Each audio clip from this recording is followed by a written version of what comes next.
নমস্কার, স্বাগত আপনাদেরকে। আপনাদের সঙ্গে রয়েছি আমি ঋষিকেশ। আর আজকে যে বিষয় নিয়ে আমরা আলোচনা করব, এমনিতেই দেশ জুড়ে বিক্ষোভ প্রতিবাদ চলছে। নিটে সেখানে গরমিল প্রশ্ন ফাঁস এবং কেলেঙ্কারির অভিযোগ ইতিমধ্যেই নিট ইউজির যে দুর্নীতির অভিযোগ উঠছে সেই ঘটনায় সিবিআই তদন্তের নির্দেশ দেওয়া হয়েছে কেন্দ্রীয় সরকারের পক্ষ থেকে। কেন্দ্রীয় শিক্ষামন্ত্রী দায়ও নিয়েছিলেন। আর এরই মধ্যে জানা যাচ্ছে যে নিট পিজি সেটাও কিন্তু বাতিল করে দেওয়া হচ্ছে। এই সমস্ত কিছু নিয়ে আলোচনা করবো। আমার সঙ্গে রয়েছেন বিশিষ্ট চিকিৎসক অনির্বাণ দলুই, যিনি আইএম এর রাজ্য শাখার সহকারী সম্পাদকও। আপনাকে স্বাগত জানাবো অনির্বাণ বাবু। নমস্কার, সবাইকে নমস্কার। এই যে যে নিটের মতন এমন একটি পরীক্ষা যেখানে 24 লক্ষ পড়ুয়ার বা ছাত্রছাত্রীর ভবিষ্যৎ অনিশ্চিত, যদিও তাদেরকে বলা হচ্ছে যে কাউন্সিলিং হবে, সমস্ত কিছু যেমন হওয়ার তেমন হবে, কিন্তু আখেরে কি চিকিৎসক পাবো আমরা ভবিষ্যতে? দেখুন, এই নিয়ে তো এই কদিন ধরে যেভাবে আলোচনা চলছে সেটাতে তো আমাদের বোঝার অবকাশের নেই, মানে কোনো গ্যাপ নেই যে কিছু একটা গন্ডগোল হয়েছে। সবাই বোধহয় বুঝতে পারছেন যে কিছু একটা সমস্যা চলছে। কিন্তু ডাক্তার হিসেবে আমরা বুঝতে পারছি যে এই যে সমস্যাটা, এই যে নিট ইউজি এবং পরবর্তীকালে নিট পিজি বা নেট যাই বলি না কেন, সেই সমস্ত পরীক্ষাগুলো যেভাবে দুর্নীতি একের পর এক প্রকাশ্যে আসছে বা যেরকম ইররেগুলারিটিস দেখা যাচ্ছে, সেটা কিন্তু জেনারেলাইজড ভাবে যদি আমি সর্বসম্মতভাবে বিচার করি, তাহলে দেশের শিক্ষা ব্যবস্থা বলুন, সমাজের একটা যে পরিকাঠামো বলুন এবং যে সমাজের যে উন্নতির যে পরিকাঠামো বলুন, সেগুলোতে কিন্তু যথেষ্ট হানিকারক।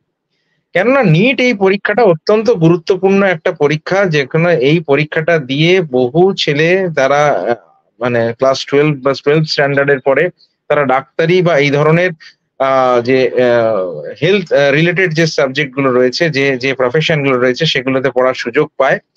এবং ডাক্তারি এমন একটা জিনিস, এমন একটা জায়গা যেটা আমাদের বুঝতে হবে যে সেখানে কিন্তু ধৈর্যের ব্যাপার আছে, সেখানে কিন্তু ফাঁকিবাজির কোনো ব্যাপার নেই বা সেখানে কিন্তু মানুষের জীবন নিয়ে জীবন মরণের সমস্যা নিয়ে কিছু প্রশ্ন নৈতিকতা এসে যায়। তাই সেখানে কিন্তু অত্যন্ত আপনাকে মানে যেই পড়ুয়াই আসুক না কেন তাকে সিরিয়াস হতে হবে। তাকে তার তার কিছু নিয়ম নীতি নিয়ে চলতে হবে এবং সর্বোপরি তাকে কিন্তু তার মেধার ভিত্তিতে তাকে কিন্তু নির্বাচিত করা হয়। সেটা শুধু ভারতবর্ষ নয়, সমস্ত দেশেই কিন্তু তার নিয়ম। এবার আমি দর্শকের সাধারণ যারা দর্শক আছেন তাদের উদ্দেশ্যে কয়েকটা কথা বলি যে কেন এই প্রশ্নটাকে বারবার আমরা উঠছে যে এবারে নিট নিয়ে কি ইররেগুলারিটিস দেখা যাচ্ছে। আমরা কয়েকদিন আগে শুনলাম যে কিছু গ্রেস নাম্বার দেয়া হয়েছে কিছু লোককে। না, গ্রেস নাম্বারটা কেন? না, তাদের নাকি টাইমের সময় মতো দিতে পারেনি বা টাইমের জন্য একটা গ্রেস পিরিয়ড তাদেরকে গ্রেস নাম্বার তাদেরকে দেয়া হয়েছে। এটা নিয়ে আমি একটা বলি, আমার এক্সাক্টলি আমার মনে নেই, তাই আমি দেখেই বলছি যে এটা কিন্তু আ একটা অর্ডার ছিল, অনারেবল অ্যাপেক্স কোর্টের অর্ডার ২০১৮ সালের, এবং সেই অর্ডারে বলা হয়েছিল যে যদি এনটিএ ন্যাশনাল টেস্টিং এজেন্সি যদি দেখতে পায় যে তাদের কোন রকম পরীক্ষা দেরি হওয়ার জন্য বা তাদের তাদের কোনো প্রবলেমের সমস্যার জন্য পরীক্ষা দেরি হচ্ছে বা টেকনিক্যাল ফল্ট হচ্ছে, তাহলে তাদের গ্রেস নাম্বার দেওয়া যেতে পারে। কিন্তু মেডিকেল বা ইঞ্জিনিয়ারিং শিক্ষার ক্ষেত্রে সেটা প্রযোজ্য হবে না, এটাও কিন্তু সেই রায়তে লেখা ছিল। মজার ব্যাপারটা হলো যে সেখানে কিন্তু এই গ্রেস মার্ক দেয়া হলো এবং এই গ্রেস মার্কের জন্য যে কাদেরকে দেয়া হলো এবং সেই গ্রেস মার্ক যারা পেলেন তাদের আদেও ভিডিও ফুটেজে কি দেখা গেল যে সত্যিই তারা দেরি হয়েছিল না তাদেরকে জোর করে দেরি করানো হলো, তার কিন্তু যথাসাধ্য কোনো রকম আমাদের কাছে উত্তর ছিল না, যার জন্য কিন্তু আবার নতুন করে সেই ছেলেদের পরীক্ষা নেওয়ার ব্যবস্থা করতে হলো এনটিএ কে, ন্যাশনাল টেস্টিং এজেন্সিকে। আরেকটা যেটা দেখি আমরা যে যাদের র্যাঙ্ক ৬২ থেকে ৬৯, তাদের রোল নাম্বারটাও মোটামুটি কাছাকাছি এবং তারা সব হরিয়ানা থেকে একই সেন্টার থেকে, সেম সেন্টার থেকে তারা পরীক্ষা দিলেন এবং তাদের একই রকম কাছাকাছি র্যাঙ্ক এলো এবং অল ইন্ডিয়া র্যাঙ্ক 62 থেকে 69। এটা এটা কাকতালীয় বললেও বোধহয় অনেক বড় কিছু বলা হবে। মানে প্রবাবিলিটির বিচারে আমরা যারা গণিতের মানে অঙ্ক কিছুটা জানি, তাদেরকে প্রবাবিলিটির যে সমস্যার কথা আমরা বলি, তাতেও বোধহয় এতটা প্রবাবিলিটি হওয়া সম্ভব নয় যদি না কোনো আগে থেকে কোনো রকম কোনো ওদের মধ্যে কোনো জল মিশে থাকে। এরপরে যে কথাটা আসি, যে কোশ্চেন পেপার লিক হওয়ার কথা, এটা কিন্তু কয়েক জায়গা থেকে অলরেডি খবর এসেছিল সেই কোশ্চেন পেপার লিক হয়েছে, তার এভিডেন্স আছে, প্রমাণ আছে। সুতরাং কোশ্চেন পেপার যে কোথাও না কোথাও লিক হচ্ছে সেটা কিন্তু আমাদের কাছে, আমরা সবাই জানি, বা বা যারা পরীক্ষা দিচ্ছেন তারাও কিন্তু এটা বুঝতে পারছেন। এবং একটা স্পেসিফিক একটা ইনসিডেন্স আমি দিই, একটা এফআইআরও কিন্তু হয়েছে পাটনা শহরে, Shastrinagar Patna station, Patna police station, সেখানে এফআইআর হয়েছে। সেখানে কিন্তু পরিষ্কার বলা হয়েছে যে সেই পেপার যে ছিল সেই পেপারের কাস্টাডিতে সেটা কিন্তু ঠিকঠাক মতো রাখা হয়নি। তারা 25 জন স্টুডেন্ট অনেক টাকা, প্রায় কয়েক লক্ষ টাকা দিয়ে তারা কিন্তু কোশ্চেন পেপার কিনেছেন, তারা সেখানে পরীক্ষা দিয়েছেন এবং সেটা জানা কোশ্চেন পেপারে পরীক্ষা দিয়েছেন। এবং পুলিশের কাছে কিন্তু সেটা তারা বলেছেন যে যে পেপার তারা পেয়েছিলেন পরীক্ষার আগে সেই পেপারেই কিন্তু অলমোস্ট পরীক্ষার যে দিনে আপনারা সেই পেপারই তারা কোশ্চেন পেপার পেয়েছে। সুতরাং এটাতে কোনো দ্বিমতই নেই যে এখানে একটা কোনো বড় একটা কোনো সমস্যা হয়েছে। আর উড়িষ্যা, ঝাড়খণ্ড এবং কর্ণাটকা, এই 3টে রাজ্য থেকে আমরা দেখছি যে 16 জন পরীক্ষার্থী তাদের সিট পড়লো হচ্ছে একটি সেন্টারে, যেখানে কিন্তু সেই সেন্টারের প্রিন্সিপাল এবং তাদের যে বাড়ির লোক, তাদের যে স্টুডেন্ট, তারা কিন্তু অ্যারেস্ট হলেন। কেন না, সেখানে দেখা গেল যে তাদের বাড়ির লোক, তাদের মানে তাদের যে পরীক্ষার্থী সেন্টার, সেই সেন্টারটা কিন্তু এভাবে নির্বাচন করা যায় না। তাদের বাড়ির কাছে সেন্টারটা হয় এবং তার বাড়ির নিকটতম সেন্টার না হলে তার পরবর্তী সেন্টার, এরকম ভাবে দূরবর্তী সেন্টার কিন্তু দেওয়া হয় না। সেক্ষেত্রে কিভাবে এই দূরবর্তী সেন্টার তারা পেলেন এবং তার পেছনে কি কারণ ছিল সেগুলো কিন্তু আমাদের কাছে জানার প্রয়োজন আছে। এবং আমরা যদি একটু এভিডেন্সে দেখি, যেটা নিজেরাই ওরা এনটিএ প্রকাশ করেছে, যে যাদের 700 থেকে 720, 720 হচ্ছে টোটাল মার্কস, 720-র মধ্যে যাদের 700 থেকে 720 নম্বর আছে তাদের ক্ষেত্রে প্রায় 7 থেকে 10 গুণ তাদের সংখ্যা বেড়েছে। নাম্বার অফ র্যাঙ্কে স্টুডেন্টদের সংখ্যা বেড়েছে। যাদের 672 থেকে 710 নাম্বার আছে তাদের মধ্যে স্টুডেন্টের সংখ্যা প্রায় 5 থেকে 6 গুণ বেড়েছে। আর যাদের 642 থেকে 672 পর্যন্ত নম্বর আছে তাদের র্যাঙ্কের সংখ্যা প্রায় 4 থেকে 5 গুণ বেড়েছে। ওনারা এটা দিচ্ছেন যে যাতে বেশি বেশি করে পরীক্ষার্থী দিচ্ছিল বলে, এবারে পরীক্ষা দিয়েছে বলে তাই জন্য এরম ভাবে হয়েছে। কিন্তু এতটা ইনক্রিজ, আপনারা সাধারণ মানুষ যারা শুনছেন বা যারা পরীক্ষার্থীরা আছেন, কেউ বোকা নয়, তারা সবাই জানে যে যতই পরীক্ষার্থী বাড়ুক না কেন এই পরিমাণ রেকর্ড, মানে প্রায় 10 গুণ বেড়ে যাওয়া, 5 গুণ 6 গুণ বেড়ে যাওয়া, সেটা কিন্তু সহজ নয়। এবং আরেকটা ব্যাপার, আরেকটাও ইরেগুলারিটিস আমরা দেখতে পেয়েছি, সেটা হলো যে পরীক্ষার রেজাল্ট বেরোনোর কথা ছিল কিন্তু 14ই জুন 2024, কিন্তু পরীক্ষার রেজাল্ট বেরোলো 4 জুন 2024, যেদিনকে সারা ভারতবর্ষ জুড়ে পার্লামেন্টারি ইলেকশনের রেজাল্ট বেরোচ্ছে। এবং সেই দিন কেন পার্লামেন্টারি রেজাল্টের ইলেকশনের দিনকে আমরা একটা এত বড় পরীক্ষার রেজাল্ট বের করব যেখানে এত ছেলে মেয়ের ভবিষ্যৎ নির্ভর করছে, যদি কোনো না কোনো সেখানে যদি কোনো না কোনো ডিসক্রিপেন্সিস হয় যেগুলো মিডিয়া হাইলাইট করবে, আপনারা যেগুলো দেখাবেন মানুষের সামনে, সেগুলো যাতে ধামাচাপা পড়ে যায়, তাই জন্যই কি 4 জুনটাকে বেছে নেওয়া, তাই জন্যই কি 14ই জুনের যে ডেডলাইন দিয়েছিল তা সত্ত্বেও সেটা হলো না। সুতরাং এই এতগুলো একটা সংগঠিত দুর্নীতি, পরিকল্পিত দুর্নীতি হয়েছে এটা। একদম আমাদের কাছে যা যা এই যে আমরা এতক্ষণ ধরে যে এভিডেন্স গুলো আপনাদের কাছে তুলে ধরলাম, তাতে একটা জিনিস পরিষ্কার, যে পরীক্ষাটার মধ্যে যে সার্বভৌমত্ব বলে বা পরীক্ষাটার মধ্যে যে ক্লিনলিনেস থাকে, যে ক্লারিটি থাকে, সেটা কিন্তু নেই। এবং ক্লারিটি নেই মানে যে পরীক্ষা ভবিষ্যতে ডাক্তার তৈরি করবে, সেই পরীক্ষায় যদি এই ধরনের সমস্যা তৈরি হয়, এই ধরনের দুর্নীতির যোগাযোগ আমরা পেয়ে থাকি, তাহলে সত্যি সত্যি যদি তদন্ত করা হয় তাহলে হয়তো দেখা যাবে এই মানে আমরা হয়তো একটা হিমশৈলের চূড়া মাত্র দেখছি, তার ভেতরে হয়তো অনেক বড় র্যাকেট বা অনেক বড় দুর্নীতি জড়িয়ে আছে। তাই এটা কিন্তু অত হেলাফেলা করে দেখার জিনিস নয়। এবং বিভিন্ন সংগঠন, বিভিন্ন ডাক্তারদের সংগঠন, তাদের আইএমএ, ইন্ডিয়ান মেডিকেল অ্যাসোসিয়েশন তাদের মধ্যে অন্যতম, তারা সবাই কিন্তু এর প্রতিবাদ জানিয়েছে, তারা আইডেন্টিফাই করেছে, তারা ইরেগুলারিটিস জানিয়ে সিবিআই তদন্ত দাবি করেছিল এবং শেষ পর্যন্ত সিবিআই তদন্ত হচ্ছে। কিন্তু একটা কথা আমার কেন্দ্রীয় সরকার এবং শিক্ষা মন্ত্রকের কাছে প্রশ্ন, যে এই জিনিসটাকে ফুল প্রুফ কেন করা হবে না? আজকে হচ্ছে নিট পিজি মানে পোস্ট গ্রাজুয়েশনের পরীক্ষা ছিল, সেটাকে গতকালকে 10টার সময় জানানো হচ্ছে, 10টা 15 নাগাদ, রাত্রি 10টা 15 নাগাদ জানানো হচ্ছে যে পরীক্ষা ক্যান্সেল।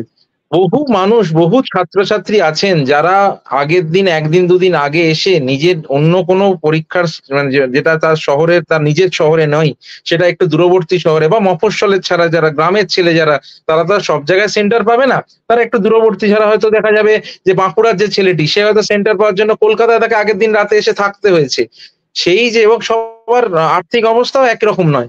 সুতরাং তাদের যে হ্যারাসমেন্টটা হলো তারা হয়তো এই খবরটা জানতেই পারল না যে আজকে পরীক্ষা ক্যানসেল। হয়তো পরীক্ষা সেন্টারে গিয়ে দেখছে পরীক্ষা ক্যানসেল। সুতরাং এই যে একটা গ্রস ইলিগুয়ালিটিস এবং পরীক্ষার্থী বলুন বা সাধারণ ছাত্রছাত্রী বলুন বা যারা অ্যাসপিরেন্ট বলুন তাদের মেধা, তাদের পরিশ্রম সেটাকে নিয়ে যে একটা ছেলে খেলার পর্যায়ে নিয়ে চলে যাওয়া হচ্ছে সেটা কিন্তু একেবারেই অনুচিত। এবং আপনি যদি একটি উন্নয়নশীল দেশ মানে উন্নত দেশের কথা আপনি যদি দেখেন, সেখানে সিস্টেম কিন্তু সবসময় একটা ফুল প্রুফ যেখানে এইরকম মেরিট বেসড যখন পরীক্ষা হচ্ছে, সেখানে কিন্তু একটা ফুল প্রুফ সিস্টেম হওয়াটা খুব দরকার। এবং তার জন্য যে পরিমাণ আমার খরচা, যে পরিমাণ ম্যান পাওয়ার, যে পরিমাণ টাইম আমাকে লাগে, সেই পরিমাণ টাইম কিন্তু এডুকেশন ডিপার্টমেন্ট বা সরকারকে দিতে হবে। সেখানে কিন্তু এই দুর্নীতির বা এই ফাঁক আমি হয়তো মানলাম যে দুর্নীতি হয়নি। হয়তো সরকারের পক্ষ থেকে সেই গাফিলতি তো ছিলই। তার জায়গা দিয়ে এই দুর্নীতি ঢুকে পড়েছে। সেই দুর্নীতির জায়গা যাতে না থাকে সেই ব্যবস্থা কিন্তু সরকারকেই নিতে হবে এবং প্রয়োজনে আরো কঠোর হতে হবে। আমরা বজ্রনটনী ফসকা গেরো দেখতে পাচ্ছি। আমরা পরীক্ষা হলে ঢোকার সময় দেখছি যে তাদের তাকে পেন থেকে শুরু করে অ্যাডমিট কার্ড থেকে শুরু করে সবকিছুই তার থেকে নিয়ে নেওয়া হচ্ছে। অথচ দেখা যাচ্ছে যে পরীক্ষার সময় তাদের র‍্যাংক যখন কাছাকাছি পড়ে যাচ্ছে বা কোয়েশ্চেন পত্র আগে থেকে লিক হয়ে যাচ্ছে। সুতরাং এইগুলো এরকম লোক দেখানোর সামনে চেকিং করে তো কোনো লাভ নেই।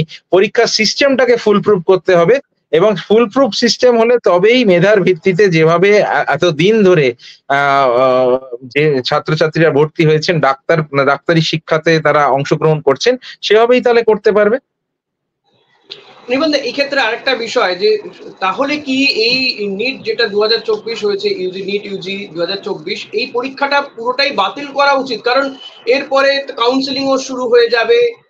তারপরে যদি সিবিআই তদন্তে দেখা যায়, যদিও গোটা দেশবাসীর কাছে পরিষ্কার যে দুর্নীতি হয়েছে, কোশ্চেন লিক হয়ে গিয়েছে, বেশি বেশি করে নাম্বার দেওয়া হচ্ছে কিছু সংখ্যক ছাত্রছাত্রীকে, কিন্তু তারপরেও সরকার সিবিআই তদন্তের নির্দেশ দিয়েছে। শিক্ষামন্ত্রী বলছেন যে এই দুর্নীতি খুব বেশি সংখ্যক পড়ুয়ার উপরে পড়ছে না, প্রভাব পড়ছে না, কিন্তু আদপে কি তাই? দেখুন, সেটা বলার জায়গা নেই। তবে সিবিআই দুর্নীতি যখন এইরকম একটা পরীক্ষার মধ্যে হয়, তখন আমার মনে হয় যে পরীক্ষা নতুন করে নেওয়াটাই অত্যন্ত শ্রেয় বা অত্যন্ত গুরুত্বপূর্ণ কাজ। ১ম ১টা-২টো ব্যাচ বা যারা এবারের পরীক্ষা দিল পরীক্ষার্থী তাদের হয়তো একটু সাফার করতে হবে। তাদের হয়তো আবার পরীক্ষা দিতে হবে। কিন্তু এই সিস্টেমটাকে ফুল প্রুফ করতে গেলে আমাদের কিন্তু আবার একদম নতুন করে শুরু করাটাই শ্রেয়। সেক্ষেত্রে আমরা জানি যে আমরা বুঝতে পারছি যে পরিমাণ প্রায় ২৭-২৮ লাখ ছেলে, তাদের পরিবার, তাদের সবার একটা এতদিনের পরিশ্রম বলুন বা সেই দিনকার একটা কষ্ট বলুন, সেগুলো সবকিছুই হয়তো জলে যাবে।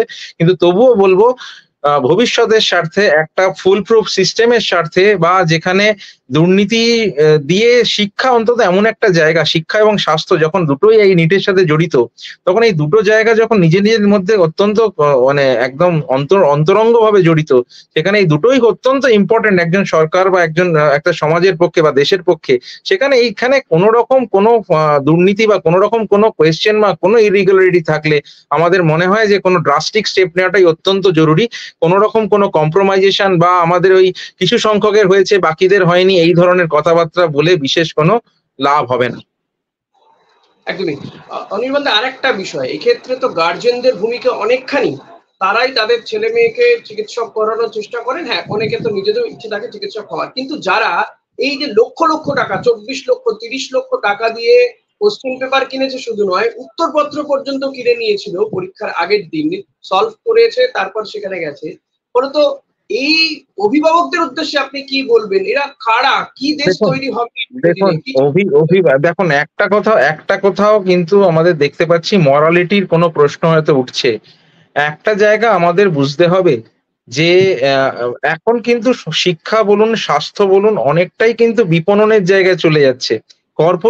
কর্পোরেটাইজেশন বলে আমরা একটা কথা বলি, সেদিকে কিন্তু চলে যাচ্ছে। আজ থেকে যদি আপনি ১০-১৫ বছর আগেকার কথা দেখেন বা তার আগের কথাও দেখেন, তাহলে কিন্তু শিক্ষা বা স্বাস্থ্যে এই যে টাকার পরিমাণের লগ্নি বলুন, এগুলো কিন্তু অনেক কম ছিল। তার কারণ তারা বড়লোকের সন্তানই হোক বা একজন গরিব মধ্যবিত্ত নিম্নবিত্ত পরিবারের সন্তানই হোক, তারা সবাই জানতো তাকে পরিশ্রম করে পড়াশোনা করে কিছু পেতে হবে। কিন্তু এখন যখন এই কর্পোরেটাইজেশনের যুগে যখন বারবারে সরকার বিভিন্ন প্রাইভেট মেডিকেল কলেজ খুলে দিচ্ছে, সেখানে রুলস অ্যান্ড রেগুলেশনস এর ক্ষেত্রে হয়তো শিথিলতা দেখা দিচ্ছে, সে জায়গাতে কিন্তু এই ধরনের সমস্যা আসাটা অত্যন্ত স্বাভাবিক। আমাদের ক্ষেত্রে অবশ্যই আমরা বলবো যে দেশে ডাক্তার নেই, ডাক্তারের সংখ্যা কম, তার জন্য মেডিকেল কলেজ বাড়াতে হবে, এই নীতিটাও যেমন আমরা সমর্থন করি, তেমনি একইভাবে এটাও সমর্থন করি যে সেইটার জন্য যেন ফ্লাড গেট খুলে না দেওয়া হয়। একটা একটা একটা নিয়ম মেনে সবকিছু যেন করা হয়, এবং সেই কড়াকড়ির মধ্যে দিয়ে তাতে যদি আমার 10 বছর লাগে, 15 বছর লাগে, লাগবে, কিন্তু সেটার জন্য ওই 2-3 বছরের মধ্যে আমি করে লোক দেখানো বা মানুষকে দেখালাম আমার প্রচুর মেডিকেল কলেজ তৈরি হয়ে গেল, অথচ দেখা গেল সেখানে পড়ানোর মতো যোগ্য শিক্ষক পাওয়া গেল না, বা সেখানে সেই যে রেকমেন্ডেশন বা অনুমতি দেওয়া হচ্ছে, যেটা যেই দিয়ে থাকুক না কেন, সেই অনুমতিতে দেখা যাচ্ছে যে সেই অনুমতির মধ্যে অনেক ফাঁক রয়ে যাচ্ছে, অনেক কিছু ব্যাপারেই তারা রেস্ট্রিক্ট করছেন না, তাহলে কিন্তু সত্যিই সমস্যা তৈরি হবে। এবং এই যে গার্জেনদের কথা বললেন আপনি, পরিবারদের কথা, এটা তো মানুষ এই তো এখন যদি আমি বলি একটা মরালিটি যেটাকে আমরা বলি যে নিয়ম নীতির বলতে, সেটা কিন্তু একটা আমরা দেখছি দিন দিন ভাবে কোথাও না কোথাও কমে আসছে, হ্রাস পাচ্ছে মানুষের মধ্যে। এবং সেটার অন্যতম প্রধান কারণ এই দুর্নীতির সম্ভাবনা। যদি একটা সিস্টেম ফুল প্রুফ হতে পারে, যদি একটা সিস্টেমের মধ্যে কড়াকড়ি থাকতে পারে, যদি একটা সিস্টেমকে বারবার সরকার সংশোধন করতে পারে বা খুব কড়া হাতে দুর্নীতিগুলো দমন করতে পারে, তাহলেই কিন্তু এই ধরনের যে লোভ বা প্রবৃত্তি সেগুলো কিন্তু জন্মাবে না। তাহলে কিন্তু মানুষ মনে করবে যে হ্যাঁ, এই পরীক্ষাটা সঠিকভাবে পড়াশোনা করে সঠিক মেধার ভিত্তিতেই হয়, আমার এখানে দুর্নীতির বা প্রলোভনের কোনো জায়গা নেই। সুতরাং এক্ষেত্রে মানুষের যেমন একটা দায় দায়িত্ব রয়েছে, তেমনি অবশ্যই সরকার বা অ্যাডমিনিস্ট্রেশনের দায় দায়িত্ব রয়েছে। তাই শুধুমাত্র নীতি শিক্ষা নয়, একটু কঠোর হাতে দমন না করলে কিন্তু এই নীতি শিক্ষার কোনো লাভ হবে না ভবিষ্যতে। একদমই। অনির্বাণ দা, এক্ষেত্রে অনেকেরই দাবি উঠছে যে বিভিন্ন পলিটিক্যাল পার্টিগুলো বা বিভিন্ন রাজ্য সরকারগুলো বলছে, যেমন বলুন কেরালা বা তামিলনাড়ু, তারা চাইছে যে আগে যেমন ভাবে পরীক্ষা হতো, অর্থাৎ রাজ্যওয়ারি যে পরীক্ষাগুলো হতো, মেডিকেল এন্ট্রান্স যেটা হতো, সেই পদ্ধতিতেই আবার ফিরে যাওয়া হোক। এই যে সর্বভারতীয় স্তরে নিট নিয়ে আসা, সেটাতে কোথাও গিয়ে একটা সমস্যা তৈরি হচ্ছে এবং দেখুন কোন রাজ্যে। দেখুন হ্যাঁ, হ্যাঁ, এই প্রশ্নটা উঠছে, এটা তো অনেক জায়গায় আমাদের দেশে কোনো কিছুই রাজনীতির বাইরে নয়। যাই সমস্যা তৈরি হয় সেটাই রাজনীতি তার মধ্যে ঢুকে পড়ে, এবং রাষ্ট্রনীতি রাজনীতির দ্বারা প্রভাবিত এখানে। সুতরাং এইরকম আমাদের যখন দেশের এরকম অবস্থা, তখন এই ধরনের অনেক অনেক প্রশ্ন অনেক কিছুই উঠবে।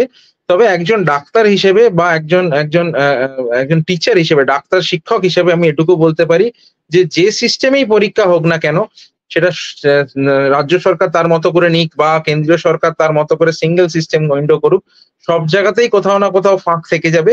সেই ফাঁকটা যে পরীক্ষা নিয়ামক সংস্থা, তাকে কঠোর হাতে দমন করতে হবে। তবেই কিন্তু, এবং তার মধ্যে কিন্তু সেই চেতনাটা থাকতে হবে যে আমরা এই পরীক্ষাটাকে এমন ফুল প্রুফ করবো যে যাতে কিন্তু এই দুর্নীতির জায়গাগুলো না থাকে, বা দুর্নীতির জায়গা যেখানে তৈরি হবে সেখানে সেটাকে আমরা কঠোর হাতে দমন করব। আমি নিজে বিশ্বাস করি যে কেন্দ্রীয় সরকার বা রাজ্য সরকারের নিজস্ব পরীক্ষার সিস্টেম দুটোই চলতে পারে, বা যেটা সিঙ্গেল উইন্ডো দিয়ে আমরা পরীক্ষা বলি সেটাও চলতে পারে, কারণ দুটো জিনিসই কিন্তু বিভিন্ন দেশে এতদিন ধরে চলেছে, এবং সেখানে কিন্তু সেগুলো যথেষ্ট ভালোভাবে চলছে। কোনোটাই মানে এরকম নয় যে যেগুলো রাজ্য সরকার পরীক্ষা নিচ্ছে সেখানে খুব খারাপ হচ্ছে, আর কেন্দ্রীয় সরকার যেখানে পরীক্ষা নিচ্ছে সেই দেশগুলো খুব ভালো হচ্ছে, এরকম ব্যাপারটা নয়। কেন্দ্রীয় স্তরে যা পরীক্ষা হচ্ছে সেটাও যথেষ্ট গুরুত্বপূর্ণ, যথেষ্ট ঠিকঠাক হচ্ছে, বা রাজ্য সরকারের ক্ষেত্রেও হচ্ছে। সুতরাং এখানে এখানে সরকারি নিয়ম, মানে যারা রাজ্য সরকার বা কেন্দ্রীয় সরকারের যারা নীতি নির্ধারক আছেন, তারা পরীক্ষা কিভাবে নেবেন সেটা নীতি নির্ধারণ ঠিক করুন। পরীক্ষার্থীদের হ্যারাসমেন্টটা হচ্ছে বেসিক জিনিস, এটা আমাদের মাথায় রাখতে হবে যে বারবার আমরা নিয়ম নীতি বদলাতে গিয়ে যেন পরীক্ষার্থীদের হ্যারাস না করে ফেলি, তাদের যেন না অস্বস্তিতে ফেলতে ফেলি, তারা যেন না প্রিপারেশনের সময় বারবার নিজেকে নিজে কুণ্ঠিত হয়ে পড়ে, নিজে আন্ডার প্রিপেয়ার্ড হয়ে থাকে, কেননা সে বুঝতেই পারছে না কখন কিভাবে পরীক্ষা হবে। সুতরাং এই জিনিসগুলো নিয়ে যত বেশি ক্লারিটি থাকবে, যত বেশি পরিষ্কার থাকা যাবে, যত বেশি আগে থেকে বার্তা দেয়া যাবে, তত বেশি সুবিধা। আর আর যেটা আবারও কথা বলছি যে এই ধরনের পরীক্ষার ক্ষেত্রে প্রথম কথাই হলো যে আমরা এখানে শিক্ষা এবং স্বাস্থ্য দুটো একইভাবে জড়িত আছে। তাই এইরকম জায়গায় পরীক্ষা কিন্তু হবে অত্যন্ত সুনির্দিষ্টভাবে রূপায়ণের মধ্যে দিয়ে। এর মধ্যে কোনো দ্বিমত, কোনো সংশয় কিন্তু আগে থাকবে না। দরকার হলে সেই সিস্টেম 1 বছর আগে থেকে অ্যানাউন্সমেন্ট হবে, যেরকম আগেও হয়েছে। সুতরাং জায়গা আমাদের আছে, নিজেদের ঠিক করার জায়গা আমাদের হাতে আছে, এবং কিভাবে কি সেটা করতে হবে সেটা সরকার নিশ্চয়ই জানেন, বোঝেন। আমাদের কোর্ট রয়েছে, আমাদের অ্যাডমিনিস্ট্রেটররা রয়েছেন। কিন্তু আমি আবারও বলব, ছাত্রছাত্রী বা তাদের অভিভাবক, তাদের সঙ্গে জড়িত যে পুরো বন্ধু-বান্ধব বা যে সার্কেল, ফ্যামিলি, পরিবার, তাদের যে হ্যারাসমেন্ট সেটা কিন্তু মাথায় রাখাটা অত্যন্ত গুরুত্বপূর্ণ। না হলে কিন্তু সরকার বা আমরা খুব গুরুত্বপূর্ণ ভালো মেধাবী ছাত্রছাত্রীদের কিন্তু এই ধরনের প্রফেশন থেকে হারাবো। আরেকটা দাবি ওঠে এই রাজ্য থেকে বা অনেক জায়গা থেকে উঠছে যে এই ডোমিসাইল বি এটাকে উইথড্র করার একটা দাবি ওঠে, এটা আপনি কিভাবে দেখেন? না, ডোমিসাইল বি উইথড্র করা যেতে পারে। সেক্ষেত্রে এগুলো এগুলো বিভিন্ন রাজ্য তার নিজের মতো করে ভাবে। অনেক রাজ্যের মানুষ যেমন বাইরে গিয়ে থাকেন, আবার অনেক রাজ্যেতে দেখা যায় যে বাইরে থেকে অন্য রাজ্যের মানুষ এসে থাকছেন। তারা থাকতে, থাকতে সেই রাজ্যেরই মানুষ হয়ে গেছেন। তো সুতরাং এইগুলো একটা একটা সরকার তার মতো করে নিয়ম নীতি পালন করে। তবে আমার মনে হয় যে এই ধরনের ওপেননেস, মানে ডোমিসাইল বি বলুন বা যাদের বাবা-মারা বহুদিন ধরে এখানে আছেন, বা হয়তো তারা পড়াশোনার বা অন্য কিছু খাতিরে এখানে আছেন, এই ধরনের পরীক্ষার্থী যাদের, তাদের ক্ষেত্রে বেশি বাছবিচার না করে এগুলো অ্যালাউ করে দেওয়াটাই ভালো। যত বেশি সংখ্যক মানুষ মানে সে ডাক্তার হয়ে বেরোবে, সে ভারতবর্ষের বিভিন্ন জায়গায় তো তাকে সার্ভ করতেই হবে। সে হয়তো এই রাজ্যে করলো না, কিন্তু বিভিন্ন জায়গায় তো তাকে সার্ভ করতেই হবে। তো সুতরাং এইটা এমন কিছু গুরুত্বপূর্ণ অংশ নয় বলে আমার অন্তত নিজের ব্যক্তিগত মতামত। এটা সরকারের নিজস্ব পলিসি, তার উপর ডিপেন্ড করবে।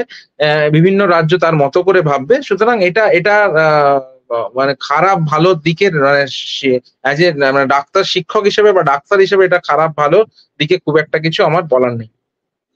না, এটা ডোমিসাইল বির এটা সুবিধে কারা পায়, এটা যদি একটু বিস্তারিত বলে, যারা একেবারে লেম্যান, যারা ভবিষ্যতে ডাক্তার হয়ে ভাবছে, বা আমাদের মতন মানুষ যারা, এটা যদি একটু মানে ইলাবোরেট বলেন বিষয়টা কি? ডোমিসাইল দুরকম হয়। একজনের হচ্ছে যারা 10 বছর বা 15 বছরের বেশি ছোট থেকেই এখানে রয়েছেন। আরেকটা হলো যে যারা হয়তো এখানে তাদের জন্ম হয়নি, কিন্তু তাদের বাবা-মার জন্ম হয়েছে। তাদের তাদের ক্ষেত্রেও দেখা যায় যে তারা মানে ধরুন আজকে একজনের জন্ম কলকাতায়, তাদের বাবা-মার জন্ম হয়েছে, কিন্তু তারা হয়তো শিফট করে গেছেন দিল্লিতে বহু বছর। মানে ছেলেটি বা যে পরীক্ষার্থী, সে হয়তো কোনোদিন পশ্চিমবঙ্গে আসেননি। কিন্তু তার বাবা-মার যেহেতু সেখানে পশ্চিমবঙ্গে তার জন্ম, সে পশ্চিমবঙ্গের পরীক্ষার্থীও সে অ্যাভেল করতে পারে। এরকম একটা নিয়ম কিন্তু আছে, এবং সেই নিয়মটা কিন্তু আমি আবারও বলছি রাজ্য ভেদে কিন্তু আলাদা। এই নিয়মটা আলাদা। সুতরাং কোন এরা ডোমিসাইলে কে কোথায়, যারা ভূমিপুত্র তারা কি বঞ্চিত হচ্ছে? দেখুন সেক্ষেত্রে থেকে ভাবলে আমরা তো ভূমিপুত্রদের নিয়ে নয়, আমরা চাইবো যে যোগ্য ডাক্তার বেরোক। সে যে রাজ্যেরই হোক, একটা দেশের ডাক্তার, এবং সে রাজ্যে থেকে সেখানে থেকে সে যেন তার পড়াশোনা করলো বা যেখান থেকে সে ডাক্তারি পড়লো সেই রাজ্যকে সে যেন সার্ভ করে। তার জন্য সে যদি বন্ড করতে হয় সে বন্ড করবে, বা অন্য যে ধরনের সমস্যা মানে নিয়ম নীতি থাকবে সেগুলো থাকবে। কিন্তু ডাক্তারি পঠন পাঠনের ক্ষেত্রে এই ধরনের রেস্ট্রিকশন আলাদা করে আমাদের কাছে খুব কোনো গুরুত্বপূর্ণ নয়। যেটা আপনি বলছেন যে এটাতে আমরা যে ভূমিপুত্র তাদেরকে বঞ্চিত করছি, হ্যাঁ সেরকম ভাবতে গেলে তো আমাদের মানে কাউকেই পরীক্ষার্থী হিসেবে মানে বিদেশের বাইরের কাউকেই নেওয়া উচিত নয়। একমাত্র যারা এখানে ছোট থেকে জন্মেছে তাদেরকে ছাড়া। তো সেভাবে তো আর একটা রাজ্য চলে না। সেটাতে অনেক রকম ভাবে অনেক রকম নিয়ম নীতি মেনে চলতে হয়। তো ভূমিপুত্রদের হিসেবে এইভাবে ভেবে ভাবার কোনো কারণ নেই। এটাতে হয়তো কত আর মেক্সিমাম হয়তো কিছু সিটের হয়তো কম বেশি হবে, কিছু সিটের হয়তো কম্পিটিশন বাড়বে। কিন্তু সেটা এমন মারাত্মক হারে কিছু নয়। এটা হয়তো একটা খুব কম সমস্যাকে অনেক ফুলিয়ে ফাঁপিয়ে দেখানো। কিন্তু তবুও বলব যে এটা সরকারের নিজস্ব স্ট্র্যাটেজি, সরকার যদি মনে করে সেটা করতে পারে। তবে ডাক্তারি অর্গানাইজেশন হিসেবে বা ডাক্তার হিসেবে যদি আমাকে জিজ্ঞেস করা হয়, তাহলে বলব এইটার কিন্তু কোনো ভ্যালু, এটা হ্যাঁ বা না এটা বলার দিকে কিন্তু আমাদের কোনো সেভাবে জায়গা নেই। তার কারণ আমরা চাই একজন ঠিকঠাক গুণগত মানের ডাক্তার বেরোক, সে যেন সঠিকভাবে পড়াশোনা করে সুযোগ পায়, এবং সে যেন ডাক্তার হয়ে সমাজকে সার্ভ করে, সে সমাজকে এটা পশ্চিমবঙ্গ হতে পারে, সেটা কেরালা হতে পারে, সেটা উত্তরপ্রদেশ হতে পারে। কিন্তু ডাক্তার হিসেবে তাকে মানুষকে যেন সার্ভ করতে পারে এবং একটা এক্সপেকটেশন থাকে যে, যে রাজ্য থেকে সে পড়ে বেরোলো, সেই রাজ্যের মানুষকে অন্তত সে কিছুদিনের জন্য সার্ভিস দিক। এই জিনিসগুলো যদি করা যায়, সাথে যেই রকম নিয়মই না হোক না কেন, তাতে আমাদের অন্তত ডাক্তারদের পক্ষ থেকে আমাদের কিন্তু কোন রকম কোনো অসুবিধা হয়নি। কিন্তু ডাক্তারবাবু, এটাও তো ঠিক যে কেউ যাতে বঞ্চিত না হয়, অন্তত এই প্রবেশিকা পরীক্ষা দেওয়ার ক্ষেত্রে সেটাও তো বোধহয় দেখা উচিত সরকারগুলো। অবশ্যই কেউ যাতে বঞ্চিত না হয়। না, ডোমিসাইল বি চালু করে দিলে ডোমিসাইল এ সবাই বঞ্চিত হবে এরকম তো নয় ব্যাপারটা। ডোমিসাইল এ তো সবাই থাকতে পারছে। আমার কম্পিটিশন বেড়ে যাবে, বঞ্চনাটা ওইখানে। যারা এটা নিয়ে বঞ্চনার কথা বলেন তাদের বক্তব্য হচ্ছে যে তাদের কম্পিটিশনটা বেড়ে যাচ্ছে। কিন্তু কম্পিটিশন বাড়লেও আমি আবারও বলছি যে আমি তো একজন ডাক্তার। আমি ডাক্তার হিসেবে দেখবো যে ডাক্তারদের কজন ঠিকঠাক ডাক্তারি পাশ করে আসছেন। আমি কোন রাজ্য থেকে আসছেন সেটা তো আমার দেখার কাজ নয়। সেটা রাজ্য সরকার দেখবেন, সেটা কেন্দ্রীয় সরকার দেখবে, তারা ডিসিশন নেবে এখানে। এখানে তো ডাক্তার হিসেবে বা ডাক্তার সংগঠন হিসেবে আমার এখানে বলার কিছু নেই। আমি তো কোনো প্রদেশের ডাক্তার সংগঠন নই বা কোনো জেলার ডাক্তার সংগঠনের হয়ে বলছি না। ঠিকই। বেশ। তো দেখা যাক, আমাদেরও নিঃসন্দেহে আমরা নজর রাখতে হবে যে যাতে এই ধরনের পরীক্ষাগুলো যাতে ফুল প্রুফ হয়, কেউ যাতে বঞ্চিত যেমন না হয়, আবার দুর্নীতির শিকারও যাতে কেউ না হয়। দুর্নীতির জালে পড়ে আষ্টেপৃষ্ঠে বিদ্ধ হয়ে গেল, পরীক্ষা দিতে পারলো না বা ডাক্তার হতে পারলো না, তার স্বপ্ন অচিরেই শেষ হয়ে গেল, কিংবা কেউ ফাঁকতালে ডাক্তার হয়ে গেল যার হয়তো সেই যোগ্যতাই নেই। সে হয়তো দুর্নীতির হাত ধরে চিকিৎসক হয়ে গেল, যা সমাজের ক্ষেত্রে অত্যন্ত ভয়ঙ্কর হতে পারে আগামী দিনগুলোতে। অনেক ধন্যবাদ ডাক্তারবাবু সময় দেওয়ার জন্য। আপনি অনেক ব্যস্ততার মধ্যে সময় দিয়েছেন, অনেক ধন্যবাদ আপনাকে। আশা করি আমরা একসঙ্গেই, আপনারা যেমন অধ্যাপক বা চিকিৎসক যে স্বপ্ন দেখছেন যে ভবিষ্যৎ যেন আরো ভালো ডাক্তার পায়, সুন্দর সমাজ হয়, সেই আশা রেখেই আমার আজকের এই অনুষ্ঠান শেষ করব। অনেক ধন্যবাদ আপনাকে আবার। নমস্কার। সবাই ভালো থাকুন। সবাই একটা সুস্থ স্বাভাবিক সমাজের দিকে যাতে আমরা এগিয়ে যেতে পারি এবং এখানে এই ধরনের কম্পিটিটিভ এক্সাম গুলো অত্যন্ত ইম্পোর্টেন্ট। একজন ছাত্রের ভবিষ্যতের অনেক কিছু নির্ভর করে যায়। সেখানে যেন সবকিছু সঠিকভাবে চলে এই কামনা করে আমি সবাইকে ধন্যবাদ জানাই। ধন্যবাদ আপনাকে, অনেক ধন্যবাদ। Thank you.